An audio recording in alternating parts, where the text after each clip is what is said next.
But tell me about, you play Shostakovich Viola Sonata, and what's your relationship with the Rostropovich? Yes. Kind of guiding you? Yes, this was very interesting conversation I had. I was lucky to have played a few times with Rostropovich, still as a cellist and also as a conductor. Wow. And he told me one day, the story about the Shostakovich Viola Sonata, which is the last piece that Shostakovich wrote before he died. It's the very last completed piece of Shostakovich. Okay. And the story goes that one day Rostropovich got a phone call by somebody in Moscow saying, "Maestro, I need to see you, I need to show you something." And that was around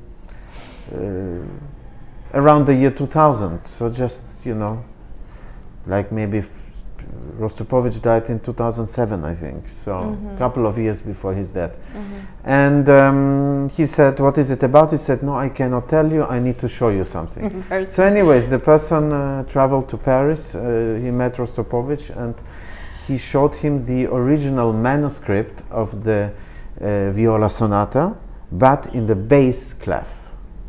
The first 2 pages in the bass clef. That is so interesting. And that, what it means is that Shostakovich intended this Viola Sonata, it was supposed to be a cello sonata for Rostropovich. Probably for Rostropovich. But when he understood that Rostropovich was leaving for the West, leaving Soviet Union at that time, he didn't tell him about it, and he got scared. He didn't want to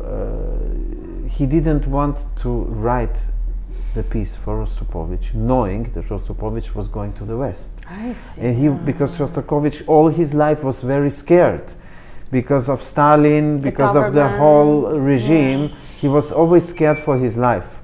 And in that time it was the Cold War and everything. It was, you know, very tense situation. And people who were leaving Soviet Union, they became traitors of the Soviet Union. And so Shostakovich never told Rostropovich about that piece. And he changed the piece and made a Viola Sonata out of it. And although they were the best friends and very close friends, he never told him about it. So Rostropovich found out 40 years later. Or, you know, 50 years later. So that's just an interesting story for the cellist to know, that the last piece of Shostakovich, the great Viola Sonata, was supposed to be a cello sonata. So would they register work on the yes, cello? I think Yo-Yo Ma plays it, and I'm sure many other cellists play the Viola Sonata on the cello. Yeah, it's possible.